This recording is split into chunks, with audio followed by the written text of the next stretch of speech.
Hello, it's Elizabeth again, and today we're going to be talking about my two beautiful children, Theo and Aurora, who are the sword siblings in my first book in the trilogy, Red Thread. So our two characters, we start out with Theo. Theo is a character who has grown up the majority of his life in the void. He is an unborn. He's living in a village with his older half-sister, Aurora. They don't realize they're actually blood siblings until a lot later. They do have the same summoner soul ability. So like I said before, they have this ability to manifest their souls as threads and extend outward. From that ability, from the Izu domain, they're able to summon very rusty swords. However, in the beginning, they have no formal training, so they're swinging them around basically like they're baseball bats. Then Theo, upon getting formally adopted by the Red Domain, hones his skills and abilities, is able to build tantos, katanas, many of these other aspects that become his regalia, his weaponry, and he learns in Japanese culture, at least within the Tokugawa era, it's way more important to not be in survival mode, to think strategically and long term, and ultimately maneuver through battle encounters and also through diplomatic relations in a way that is ordered, right? So with Theo, there's an aspect of organized control, and he has the ability to stop the fight, but he also has the ability to not start the fight, but also end it on his terms. So, although he fights with a traditional katana, which is an inheritor trait that he has, he uses his words, he's very diplomatic, he knows how to use the yumi, he learns how to ride horses through the cavalry class, and Theo is not as hot-headed as his sister Aurora. So this is the idea that you've got Aurora, who was forced to grow up very quickly. She was abandoned in the void, the same thing as Theo, but even though both of them were born as a result of conquest, abuse, control, and sexual abuse, what we have are two souls who have this in common but have reacted to it in different ways. And this can be very gendered. So with Theo, he was conceived around 1960s, 70s, around that kind of range where there was more cultural diffusion. So people were visiting different countries, people were trying to recollect themselves after World War II, the Vietnam War was on an all-time rise. So in Theo's case, you had Kenji and Satoshi's, their grandson, Theo for the bloodline. They had the son that Kenji had in his basic sham of a marriage, and he went on to commit war crimes at Nanking, which resulted in the conception of Aurora. So Aurora immediately was conceived, and then mother was put in a situation, took her own life. Both souls go to the void. Aurora is left there. The mother is able to move through a different domain. And it's the idea of what do you do when you've been created from something so evil, so heinous upon themselves. So both of them are born as a result of sexual abuse, assault, and we see the concept of this rape, even the word itself means destroyer or destroyed, but it doesn't actually mean the person whose damage was inflicted upon is destroyed. It means the person who caused this kind of pain. It means they have destroyed their soul. So they use the ability that God had given to us to create and bond with other people, and it was used deliberately to hurt another person, to torture another person. As a result, you have destroyed your soul, and you are unworthy of being connected with God in the greater community. So I have it where most rapists, people who sexually assault anyone in any kind of range in my universe, upon going into the void, their body is immediately consumed and devoured and ripped from the inside out. So the world is cruel, but the world is fair. But the idea is, what do we do with the unborn who are the results of these acts of violence? Their very existence is taken out of control, and they are the reminder of something evil and heinous then in the world. So how do you create something beautiful from something that was meant to destroy and harm others? So Theo, he is raised by Aurora, and the emotional maturity links with your body. So even though Theo is in the body of a 12-year-old, it's not for emotional immaturity, it's because the idea he never really had a family extended upon him. So you have Aurora, his blood sister, who you find out later, but she adopts and raises him. She takes care of him in the void, and they basically foster each other. So Aurora is this parent / mother role to him.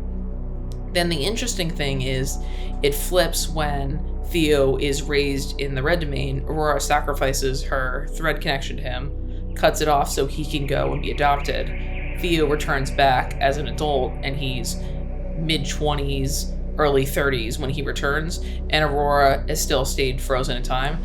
They invert roles, so him as the younger brother becomes the older brother figure when the parent figure to Aurora, and then Aurora gets to experience the childhood that she never got to have.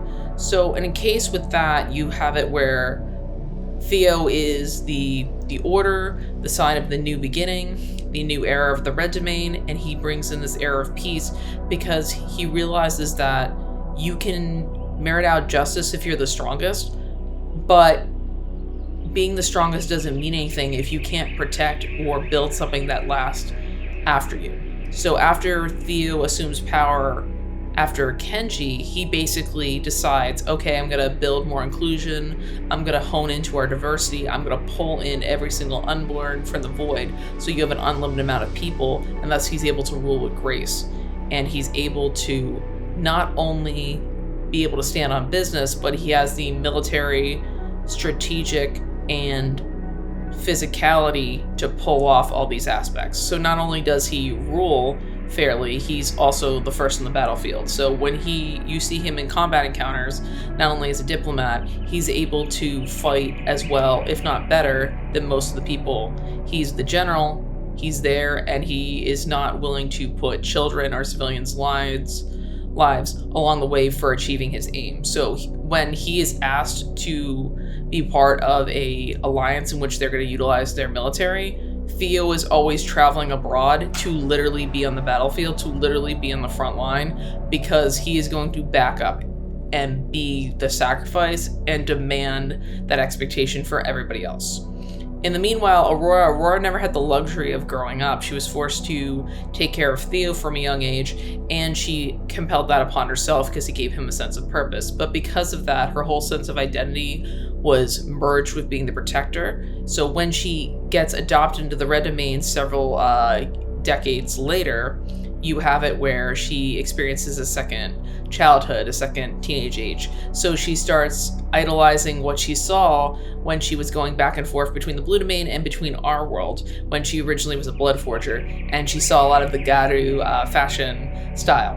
And to her, that was the epitome of beauty and independence combined together. She takes modern aesthetics, and she has such a weakness for cute things, because that domestication, that calm taming of herself, it allows her to feel whole, because she was deprived of that. She didn't have the luxury of that. So she begins to get into really thrilly pink things. She loves her sabers, she loves her Kiwibunnies, she loves swords, she loves plaid skirts, she loves combat boots, she loves pink lipstick, and she loves being able to explore and be the young woman she always wanted to, instead of being forced into the role of sister, mother, protector.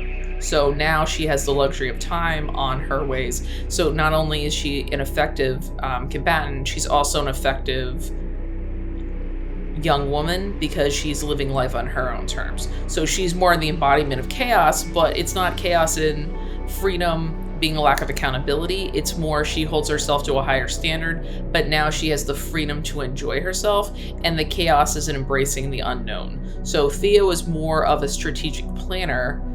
Aurora is more chaotic and gets to enjoy the fun, and they have inverted roles. So Aurora used to think long-term in advance. How do I ensure Theo is safe?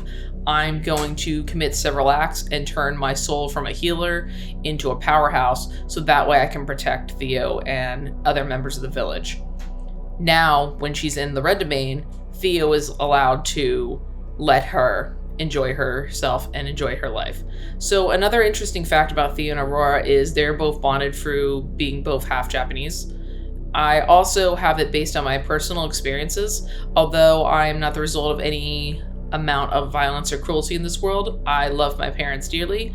I am the result of a dual heritage. So I am Chinese and Irish. Theo is African American or Black and Japanese, and Aurora is Cantonese, which is Southern Chinese combined with Japanese.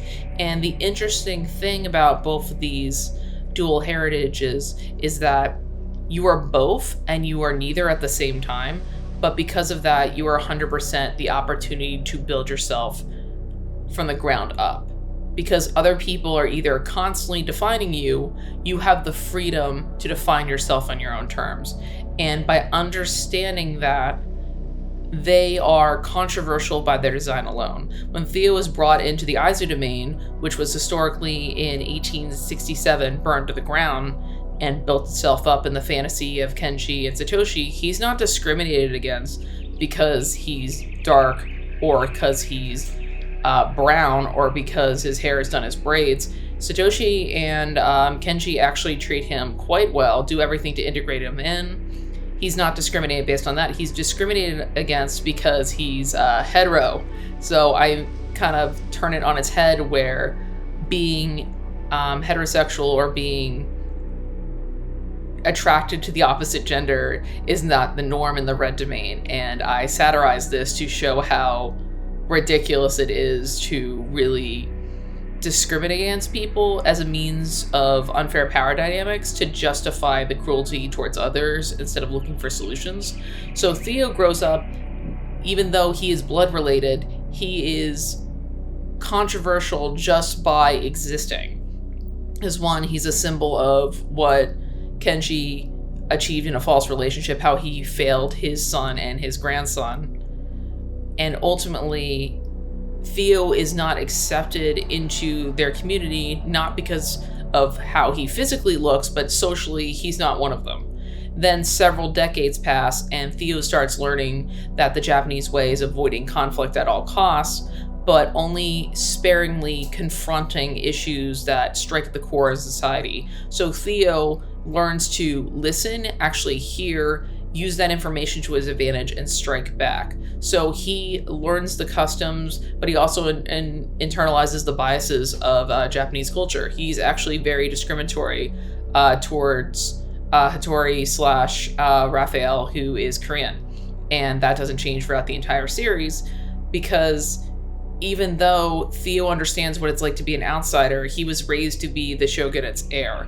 Thus, there's a level of prestige, arrogance, and privilege that comes with that experience. So I may not know what it's like to be Black in America. I may not know what it's like to be Japanese, but I do understand what it's like to feel dual heritage, to perform and play for both the stages of your identity, to rebuild yourself and build your identity from the ground up and define yourself on your terms. So through that and through Theo, I love my beautiful brown son, but I also love the fact that he embodies aspects of myself and trying to fit in a world that has been determined to define and put you in a box. So that's what I love about Theo.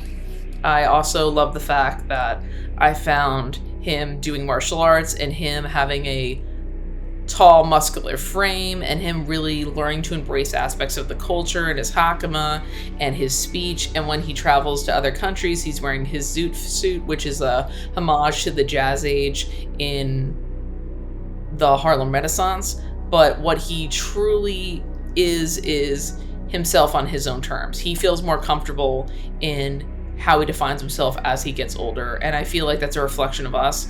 A lot of people, you have these YA stories or these fantasy tales where they're a teenager and they know themselves and they know their destiny and they know what they want to become. Theo gets to be messy in the beginning. He starts out as a child, right?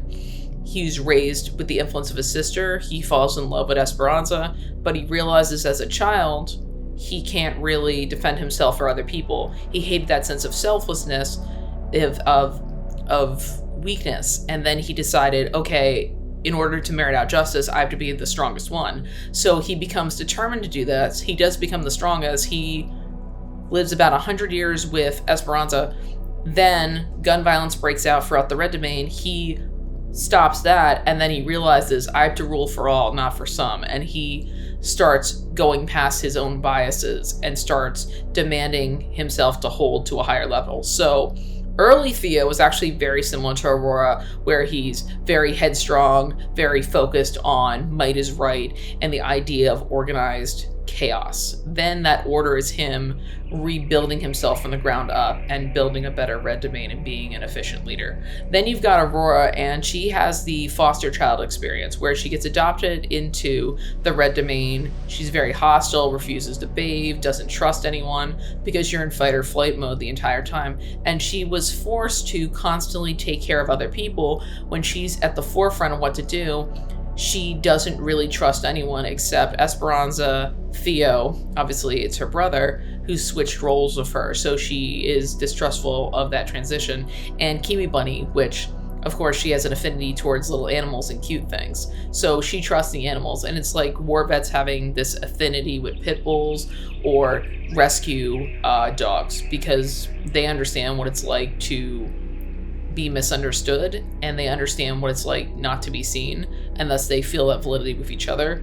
Then Aurora slowly starts piecing herself together and building it from there. So the chaos comes from the instability of the home life, the instability of the hostility of the environment, and now being domesticated and trusting that that state is going to stay. And 3, reinventing yourself from being defined as this chaotic, violent thing, and you learning that those horrible things created you, but they don't have to define you, and you ultimately can have freedom on your terms. So another note about Aurora is I made her highly based on my love of Hong Kong. My grandparents are originally from Gazon, and then they immigrated to Kowloon, Hong Kong during the revolution in China. And then my mom and her family, minus my Aunt Sandy, they came over from Hong Kong over to the States, and then they established themselves in Philly, Chinatown. So I have those kind of roots going all the way back, and I always loved the Cantonese people. They were a hearty, tough, rumble kind of people. They're the people working in the restaurants, but they're also the people who had a great love of the land. They had a great understanding of fate and gambling. They loved big family oriented, and they were so short and they were so hardy, and they loved martial arts, and they still are a vibrant people, but unfortunately their way of life is slowly being encroached by mainland China. So it's a weird thing where their way of life is basically almost erased by globalization, modernization, but within that tiny window when Aurora is conceived, 1937, 1938, it's at the crust of when all the big changes are happening. So you've got Japanese imperialism, then followed by the Communist Revolution, then you have Mao Zedong's great leap forward, and then you have modern China. Despite everything that's been happening with the CCP, a lot of the Chinese middle class were able to rise into power positions. And then a lot of the ABCs, the American-born Chinese, they set up roots in the States, New Zealand, Australia, and because of that, they had to redefine themselves on their terms. So a lot of Cantonese who don't actually live in Hong Kong, they live all over the world. So Aurora is a beautiful tribute to that community, but also the idea in the context of Japan. Aurora is extremely controversial, right? She's a reminder of the sins of Nanking. She's the reminder of these things. And the weapons that they use are very particular, right? So everyone's seen in anime, katanas are highly regarded as family heirlooms, and they're passed down person to person. Aurora can use a number of swords and weapons. However, she chooses Chinese sabers, which are based on the Shaolin monk designs, and they are also based on the imports from Saudi Arabia. So they have these long pointed leaves, and they have these blood grooves going through it. So basically, you are able to swing it around like a figure 8. And because Aurora has a tiny build like a lot of Cantonese people, she is able to move in circles and weave in and out to be an offense and a defense. So she carries 1 or 2 of them at any times, and then she puts them on her back, and then she specializes in small circle jiu-jitsu, aikido, and kung fu. So Aurora, basically, through her physicality, she is 4'8" and very muscular. So she's actually quite skeletal in the void because she had to do hunting all the time. When she's in the red domain, she excitedly tells Theo, is like, I've gotten fat, very fat, because she's eating quite well and she's gaining a lot of muscle. And she's nice and tan because she's in the sun enjoying herself. And it's the idea that the sword siblings, even though they seem very different, there is an overlap, and they're 2 responses to the demands that society, the void, and the red domain made on them. So Theo, basically, because of his time being adopted and Aurora actually pushing him to be in this privilege, adopted all those behaviors and actions. So it's very orderly. It's organized in a way, so that way he could maintain a position of power and be the shogunate. Aurora is more of a Ronin. She's very hyper independent, and because of that, it seems chaotic, but there's a long-term plan to have it be family-oriented. But also, same thing, a katana, you're using footwork, it's orderly, it's by design, you can tell based on the feet where the attacks are going to go. A saber, you can flip your wrists, and the winner call of the fight can begin and end with different strikes. So at any point, chaotically, the winner or the loser can be determined by the flip of a wrist. So Aurora is very much like that. She's reliant on her instincts. So although it is less orderly, it's still grounded in a sense of logic, but that chaos is the embracement of freedom to live life on your own terms, freedom to define yourself, and freedom to strike down your opponent when time is needed. I think there's a dramatic misunderstanding of freedom, particularly in the American context, where we think freedom is you can do whatever you want, whenever you want, however you want it. No, freedom ends as soon as my fist or my sword goes for your face. If I encroach on your means to live a good life, then that's not freedom. Freedom without accountability is selfishness.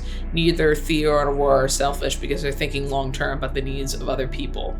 Also, Aurora is adopted into the red domain, and she takes up the position of being the official powerhouse in their alliance system. So if we're looking at an order, Theo is the political head. So you've got him as serving as the shogunate, dealing with diplomatic affairs, going overseas, and being not only the figurehead, but the official leader and military tactician for the domain and the alliance system and how they deal with the messengers in the void. Then you've got Aurora. She is literally on the ground fighting. So she's not only a foot soldier, she is able to rein in and give commands as a general. She's able to provide her insights, but she's also able to dish out and take hits as much as anyone else. Because of her powerhouse ability, she can absorb damage and dish it back out. So for someone to have that range, and for someone who was a former healer, she understands where to put everyone on the grid, where to position everyone so you have the least amount of damage and casualties. And she also has a mentoring role to Raphael, who she's raising to be not only a great healer, but a great combatant. So you've got Theo, who ends up being political head. You've got Aurora being the military head and responsible for suggesting the educational path that herself and Theo were not able to get in the void. And ultimately, as a combo, the sword siblings are able to build up the pillars that become the new era for the red domain. So they are siblings. They do use swords. However, the swords themselves are not only symbols of who they are, so katana, organized, structured, predictable, very traditional. Then you've got the saber. Unpredictable, however, organized chaos combined with the fluidity to adapt to new eras and times. So that encapsulates Theo and Aurora very well. Also, a fun note about their names. Theodore or Theo means gift of God, so a gift from God above. And Aurora means new dawn or new era. So that's where you get the Aurora Borealis. So it's the idea that both of them are a gift from the higher power and that they're bringing a new era of peace to this hyper-militarized state.